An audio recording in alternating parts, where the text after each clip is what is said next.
Olá pessoas, eu sou o Léo. E eu sou o Miguel. E esse é o canal Piuí. Alguns filmes são considerados intocáveis pelos fãs. As pessoas gostam tanto, mas tanto, que elas têm medo que algum estúdio pegue e tente fazer uma continuação e tal. Mas a verdade é o seguinte, tá bom, meu amigo? Pra Hollywood, o dinheiro é muito mais importante que o amor do fã. Eu quero meu dinheiro. E hoje a gente vai ver por que eles temem tanto isso, porque nós temos aqui um filme que surgiu nessa onda de revivals, de trazer sagas que já estavam esquecidas e botar elas de volta em alta, botar elas no cinema novamente, com uma continuação, fazer muito sucesso, muito dinheiro. Só que no caso de hoje, isso tudo deu completamente errado. Então apague as luzes do seu quarto, pegue logo seu vape sagrado, chame seus amigos de várias religiões, porque tá começando agora o Filmes Lixo de Exorcista, o Devoto. Seja um devoto do canal Piuí, deixe like, espalhe a palavra, nos ame, faça pix.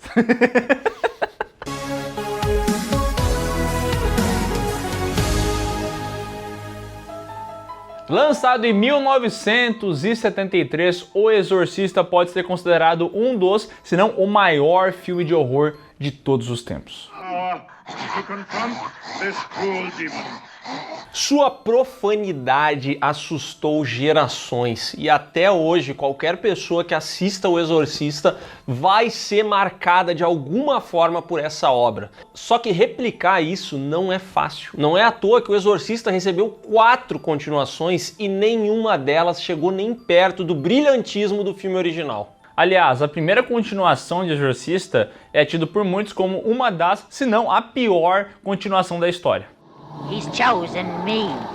Pazuzu's Reagan is the only Reagan. E teve tanta continuação chechelenta que a franquia ficou adormecida. O pessoal não queria tocar nela de novo porque só saía bosta de lá. Porém, um certo cidadão, David Gordon Green, trouxe de volta a Halloween, outra franquia que também teve muitas continuações merda e também ficou adormecida por um tempo. E o filme foi um sucesso. Lançado em 2018, Halloween fez dinheiro e acabou gerando outras 2 continuações, que pra ser sincero não são tão boas assim, e o terceiro filme é bem ruim mesmo. Porém, o sucesso do filme de 2018 chamou a atenção da galera. E não só chamaram a atenção, como popularizaram demais esse conceito de uma continuação de um filme antigo que ignora tudo que foi feito depois dele. Recall. O famoso Requel. Halloween de 2018 meio que liderou esse movimento de alguma forma, porque ele se tornou muito popular e suas continuações, apesar de terem sido ruins, também fizeram dinheiro.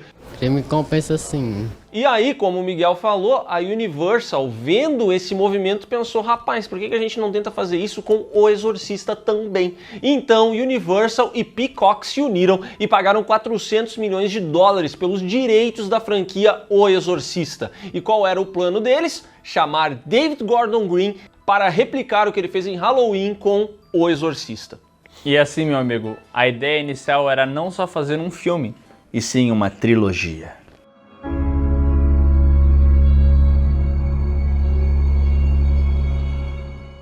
Lançado em 2023 com o roteiro de Peter Sattler de Marcados pela Guerra e David Gordon Green de Halloween, que também assina a direção, Exorcista, o Devoto, acompanha um casal que está passando a lua de mel no Haiti. O marido, Victor, é um fotógrafo e está fazendo várias fotos do local e também de sua esposa, a Serene, que está grávida. Então tem todo esse momento romântico, coisa linda acontecendo. Mas o filme já deixa claro que é de terror porque em todo momento vai ter um puta barulho para te assustar, entendeu? É cachorro latindo, é broca na rua, carro buzinando.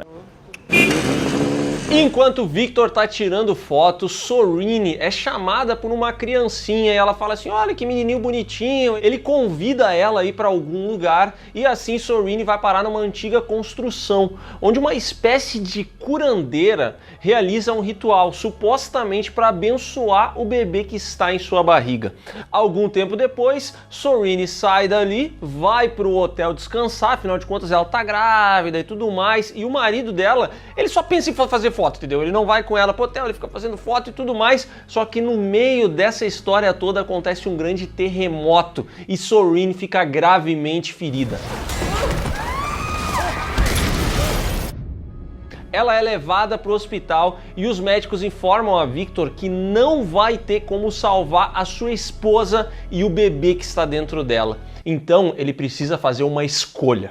Você decide. A história então corta para 13 anos no futuro, quando a gente vê Victor vivendo com a sua filha, a Angela, nos Estados Unidos. A relação de Victor e Angela é boa, porém essa garota tem curiosidade sobre a mãe, o que aconteceu, e o pai nunca fala muito. Num certo dia, a Angela vai pra escola, tá lá com a sua amiga Catherine, e elas estão brincando divertidamente, a vida é feliz, a vida é alegre, enquanto o pai está no seu trabalho fazendo fotos de uma família que tem um garotinho encapetado. Nesse caso, não de capetado por capeta, mas só porque ele é chato pra boné. Tem que matar uma porra dessa. E só uma coisa, porque quando ele tá fazendo as fotos, o diretor achou que era prudente colocar uns efeitos sonoros de cachorro latindo e a câmera balançando bem rapidinho. Cara, é que o cachorro latindo é o susto desse filme, cara. É a arma secreta dele. Ele fez assim, quando o pessoal relaxar, vai vir um latido de cachorro. Acontece que enquanto o Victor tá lá tirando foto de criança e ouvindo o cachorro latindo, Angela e Catherine vão até o meio de uma floresta fazer um ritual para que a garota tente se comunicar com a sua mãe. Isso porque a Catherine, ela vem de uma família devota, uma família que frequenta a igreja, que tem algumas crenças, e a Angela pensou, eu acho que essa menina pode me ajudar. É uma boa ideia. Então elas vão até o meio do nada, fazem esse ritual e o filme corta pro Victor chegando em casa à noite e não encontrando a sua filha lá. Ela foi comprar cigarro. Aparentemente, sim. Ele se une aos pais de Catherine, eles vão até essa suposta floresta onde elas estavam para procurar algumas coisas, mas acabam encontrando só um brinco das garotas, alguns rastros, só que as filhas deles realmente foram comprar cigarro e foram bem longe. Parece que o jogo virou. Eles vão à polícia, falam com o pessoal, conversam com gente na rua, tem aí uns mendigos até que provocam o pai, falando coisas absurdas sobre a filha dele, ele fica bravo, ele briga, é uma situação tenebrosa. Até o vizinho do Victor acha que é prudente invadir a casa dele com o pessoal pra tentar purificar a casa. Cara, qual que é o sentido disso? Tu sai da tua casa, o teu vizinho invade a tua casa e bota uma galera lá dentro, que isso? Crime. Isso daqui dá uma cadeia. Na verdade, tem um sentido, tá? É mostrar que o Victor perdeu a fé. No momento que ele perdeu a esposa, ele parou de acreditar em qualquer tipo de Deus, em qualquer tipo de religião. Então ele expulsa o vizinho dele, expulsa aquelas pessoas, porque ele não acredita nisso. E talvez também porque eles tenham invadido a casa dele, né? Eu expulsaria de qualquer maneira. Com fé ou sem fé, vai embora, porra. Sai daqui, meu! Fato é que 3 dias depois, as garotas aparecem a 50 km de distância daquela cidade, elas estão todas machucadas, catatônicas e tal, algo bizarro aconteceu, mas elas estão de volta. E até aqui o filme funciona. Assim, funciona daquela maneira, consegue explicar a história e tal, tem a relação de pai e filha. Tem algumas coisas que me irritam um pouco, que é esse maneirismo do diretor querer assustar o tempo inteiro. Então até nas fotografias do pai ele vai colocar efeito sonoro assustador, edição assustadora. Ele quer colocar todo mundo muito trevoso. Então o pai da garotinha Catherine briga com o Victor do nada, eles ficam se xingando. Ele tenta fazer essa parada meio trevosa. Ele tenta causar um mal-estar, mas eu concordo que até aqui o filme funciona. Porém, ele não tem nenhuma conexão com O Exorcista. Esse aqui seria um filme de exorcismo genérico até aqui. Ele parece até então o filme Os Suspeitos, do Denis Villeneuve, tá ligado? Sumiu a filha, o pessoal procura, entendeu? É isso que ele parece. Numa versão muito merda, mas parece isso. O problema é que daqui em diante ele vai começar a conectar as coisas com o Exorcista. E aí, meu amigo, agora nós vamos descer a ladeira, mas assim, ó, valendo. Após passarem por alguns exames, eles não identificam nada muito errado. Claro, tem machucado nos pés, porque elas caminharam muito, arranhados, porque elas passaram pelo mato e tal, mas não tem nada explicando por que elas estão catatônicas daquela maneira e com um comportamento muito bizarro. Então o pai leva a garota pra casa, a gente fica olhando pra ela, só que como o nome do filme é Exorcista, a gente sabe que não tem como ser droga, é demônio, né? Demônio, você tá aí? Tô. Aos poucos, Angela vai ficando cada vez mais estranha em casa. O pai dela percebe que às vezes ele conversa e ela meio que não responde. Outras vezes ela se teletransporta igual o Noturno dos X-Men. Então ele liga uma luz, do nada ele olha pro lado, a menina tá ali, aí de repente a menina sumiu de novo. Ela pode ser rapidinha. Ela pode ser muito rapidinha, que nem o Mercúrio dos X-Men, então, e não o Noturno. E chega um determinado dia em que tudo isso sai do controle, pois Angela ataca o seu pai brutalmente. Por conta disso, ela é levada ao hospital, onde também é sedada. Enquanto isso, a Catherine tá lá num culto, todo mundo ali ouvindo a palavra do pastor e tudo mais, e a guria tá estranha, a guria tá bizarra. Daqui a pouco ela desaparece e volta falando um monte de blasfêmia, mija no chão, começa a gritar, é uma gritaria desgraçada. Causou um climão, né? Causou um climão pra família. A garota também é levada para o hospital e aí os pais começam a conversar o que está acontecendo e tal. E a mãe da Catherine tem uma ideia. Ela fala, a nossa filha e a tua filha também, a Angela, elas voltaram 3 dias depois. Então, se a gente for olhar para a Bíblia, Jesus morreu, ficou 3 dias, foi no inferno, deu um rolê e voltou para a terra. Será que não aconteceu? Deu um rolê, voltou pra terra, então eu acho que aconteceu o mesmo com as nossas filhas. Elas deram um rolê no inferno. E voltaram com alguma coisa dentro delas. You think they went to hell? Got possessed by the devil. Ali no hospital, as duas garotas começam a trocar alguns olhares esquisitos, mas elas estão praticamente catatônicas, até que chega a enfermeira Anne, que vai atender a Angela. E a Anne, ela tem um passado muito bizarro, porque ela seria freira, no entanto, ela pecou. Ela fez o bem bom e acabou engravidando. Sexo! E aí ela abortou essa criança. E a Angela, de alguma maneira, sabe de toda essa história e começa a confrontar a enfermeira. Ela começa a falar assim, eu sei que você fez isso. Eu sei o que você fez no verão passado. E aí a enfermeira Anne fica completamente borrada de medo. Ela fala assim, meu Deus, eu nunca falei isso pra ninguém, só eu sei dessa informação. Então a enfermeira vai procurar o Victor pra falar sobre essa coincidência. Mas a Anne tem informações, ela fala isso aqui, cara, é a história do capeta. Eu tô ligado numa tal mãe que teve uma filha que também estava possuída, ela escreveu um livro sobre isso. E de que ela tá falando? Isso mesmo da Regan e da mãe dela, personagens lá do primeiro filme. Ela ouviu falar que a mãe passou por isso, a tal da Chris MacNeil, ela também escreveu um livro sobre essa situação e talvez ela conhece, ela sabe o que aconteceu. E aí o Victor pensa assim, caraca, uma escritora ganhou dinheiro com isso, vou lá falar com ela, como que eu não quer nada, entendeu? Porque é assim que funciona, se eu gosto de um escritor, eu posso ir até a casa dele. Simples assim. E aí o Victor chega na casa dessa autora best-seller que virou a Chris MacNeil, com meia dúzia de fotos da Angela, escoriações que apareceram no corpo dela, e 5 minutos depois a autora aceita ajudá-lo na missão de resgatar sua filha. Ah, vamos nessa! Aqui tem uma situação que eu acho bem curiosa no roteiro do filme, que a Chris MacNeil fala o seguinte pro Victor.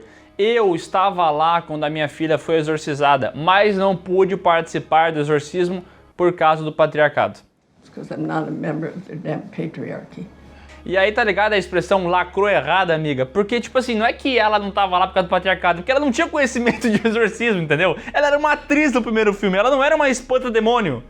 Qual que é o sentido que faz essa frase? O que você está fazendo é mansplaining. Pra mim, pior do que isso é a situação como um todo aqui. Primeiro porque a Chris MacNeil é uma especialista que sofreu um trauma e passou anos e anos estudando esse assunto. Onde a gente já viu isso em Halloween de 2018. O David Gordon Green pegou a personagem da Laurie Strode e fez exatamente a mesma coisa com a Chris MacNeil. Só que pra mim existe um grande agravante aqui, que é o fato de essas situações serem muito diferentes. A Laurie Strode era caçada por um maníaco e ela tentava matar esse maníaco. A Chris MacNeil conseguiu tirar o demônio do corpo da filha dela. E aí o filme coloca essa personagem, ele reescreve ela. Porque em vez de ela ter vivido a vida dela ao lado da filha, que foi pelo que ela brigou no filme original, ela fez o contrário. Ela brigou com a filha dela, fez um livro falando como funcionou esse exorcismo e se transformou numa especialista em capeta. Então, pra mim, esse filme, ele pega a personagem da Chris MacNeil e deturpa ela de uma maneira que ela apodrece. Ele destrói a personagem. E outra coisa, tá? No primeiro filme, o padre lá se sacrificou pela vida da filha dela, entendeu? É isso que aconteceu. Não é que eles tiraram o demônio porque eles são muito bons de tirar demônio, não. O padre teve que morrer, teve que botar o demônio no couro dele e se jogar da janela, entendeu? É todo um processo muito mais complexo do que ela faz parecer ser.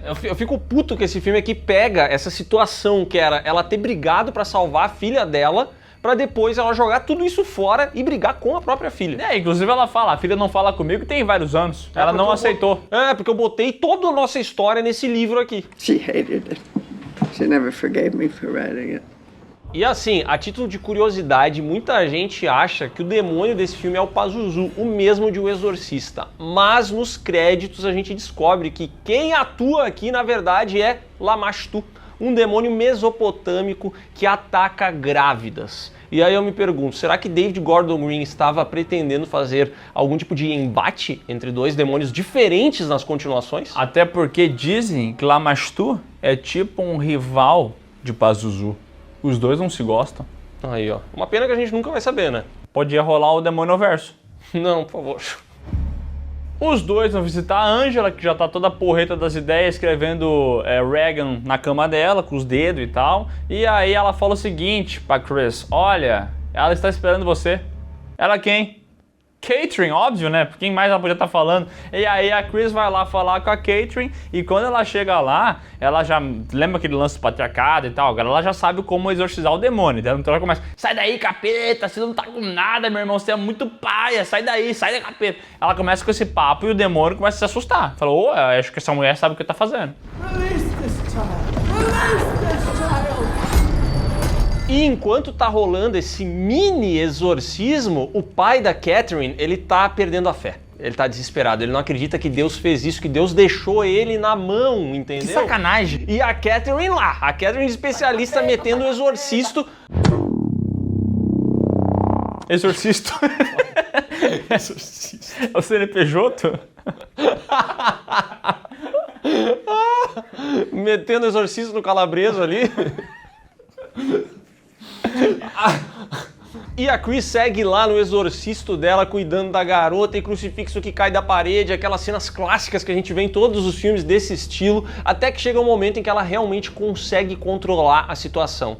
A Catherine parece voltar e assumir o controle do próprio corpo. E daí a gente fala assim: caraca, hein, não é que ela tinha razão, Chris? Ela é braba mesmo, valeu a pena esses anos de estudo. E nesse momento, do nada, a garota mostra que está assim possuída pelo capiroto, pega uma cruz e fura os 2 olhos de Chris MacNeil, que sai dali direto pro hospital.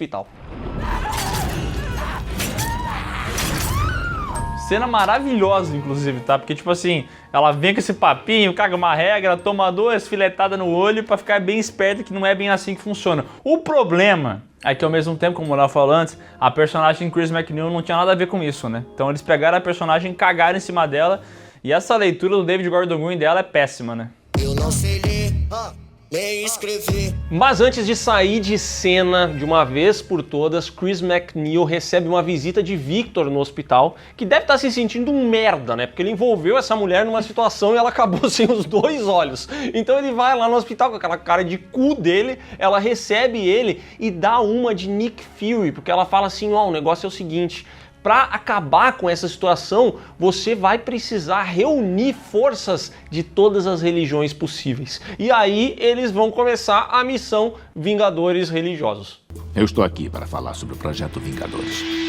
Esse filme demora pra engrenar, mas quando engrena era melhor que não tivesse engrenado, né? Porque a direção disso aqui parece um motorista bêbado, tá ligado? O tempo inteiro essa câmera balançando, é susto, é efeito sonoro. E o cachorro? Latino. O cara o tempo inteiro, cara.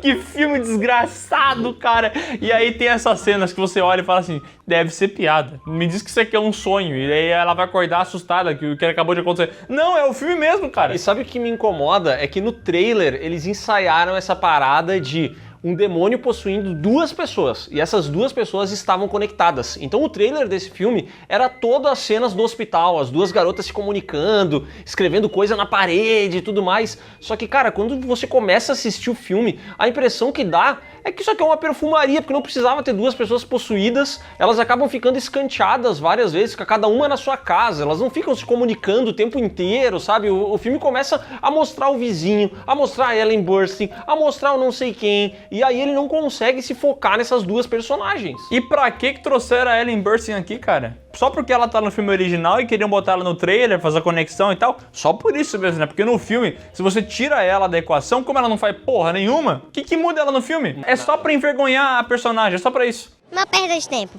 Vitor chama então uma especialista em voodoo, que é tipo voodoo, só que um pouco diferente. Pega as duas garotas, amarra elas em cadeiras opostas no meio da sala. E pra completar o time, né, o Vingador não é só Homem de Ferro, entendeu, meu amigo? Tem vários Vingadores. Temos aqui os pais da Catherine, o pastor deles, que é um cara que manja muito, um outro pastor aleatório, a mulher do voodoo, a enfermeira quase freira Ann, o Vitor e o jovem padre Maddox, que ele até ia participar do rolê, mas ele ficou com medo e falou que a igreja não gostou da ideia, então ele vai ficar lá no carro esperando. Olha o cagão aqui! Mas a hora que eles chegam em cena, com as garotas sentadas e começa a trilha sonora, é muito empolgante, né, cara? E aí, meu amigo, começa a sessão de exorcismo. Sai capeta! Vaza daqui, irmão! Eu te condeno, Satanás! Deixa a menina em paz! Você não tá com nada!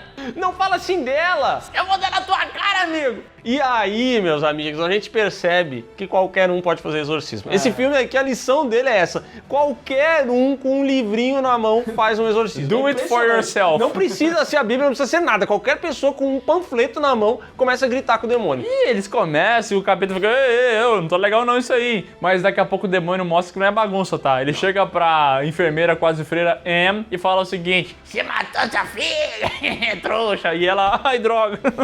Ah, não, agora parei de brincar. Vai me expor aqui na frente de todos meus amigos, não. Pra mim, chega. Tu não vai me expor mais aqui, não. Ela faz assim, ó.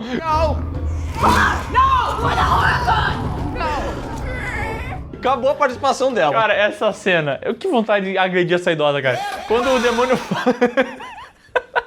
Cara, essa personagem é horrorosa. Quando o demônio fala isso pra ela, ela bota a mãozinha no peito e fica assim, ó, não. Ah, não. Gente, desculpa, gente. Eu fiquei com a impressão mesmo que ela se sentiu exposta pelo demônio, sabe? Ela falou assim, todos meus amigos reunidos aqui, tu larga uma dessas, Pô, cara. demônio, sem... Porra, sacanagem. Porra, tá de sacanagem, cara. E ali no meio rola de tudo, rola terremoto, rola xingamento. Rola de ninguém. Ninguém é de ninguém nessa parada. E a especialista em voodoo, vendo isso, se mete na situação e realiza um banho sagrado. Ela tira o demônio daquelas garotas de uma maneira que a gente nunca viu no cinema. É uma batalha de fumaça. O demônio cospe um vape de abacaxi. Ela pega um vape sabor Marlboro. Eles começam numa grande batalha e a água que ela utilizou nesse banho sai completamente podre, como se ela de fato tivesse tirado o capeta das garotas. Valeu! Essa cena aqui tem dois caminhos. Ou você vai odiar por tudo que ela representa e de como ela é péssima, ou você vai adorar do quão idiota ela é. E eu fiquei mais ali no segundo time, entendeu? Que era tão idiota ver eles falando as frases, o demônio contra-atacando, batalha de vape, água mijada. É tanta coisa acontecendo, sabe? Que é tão idiota que você olha e fala assim, cara, o que estão fazendo?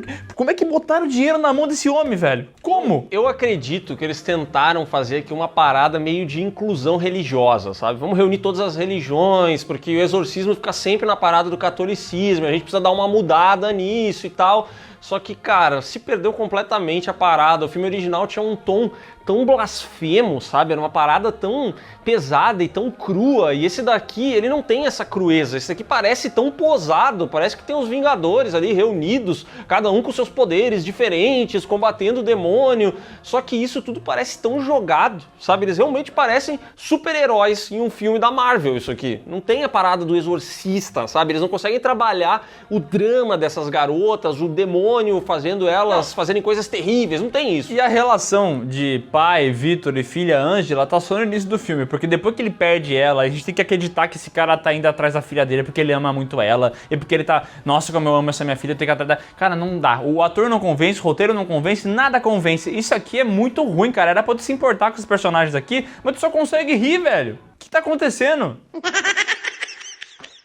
E a cena mais risível do filme acontece logo depois, quando o Victor pega aquela água que foi utilizada no ritual, vai jogar lá fora na rua e ele vê o padre dentro do carro. Ele fala assim, ó, a batalha tá lá dentro. Fight's in there. Pá! Cara, essa frase, e aí sobe a trilha dos Vingadores.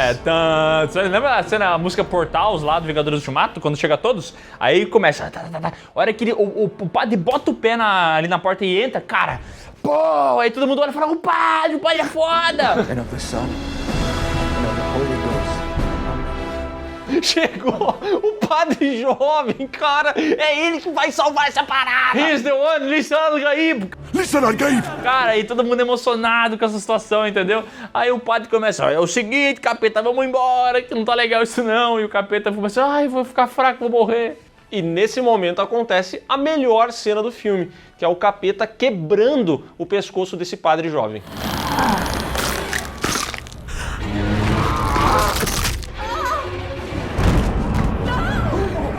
Eu gosto, tá? Essa cena é boa, cara. Essa cena é literalmente boa e ela é uma quebra de expectativa, porque ele fez todo esse enfeite de Vingadores e quando chegou o Homem de Ferro ali, ele acabou falecendo, né?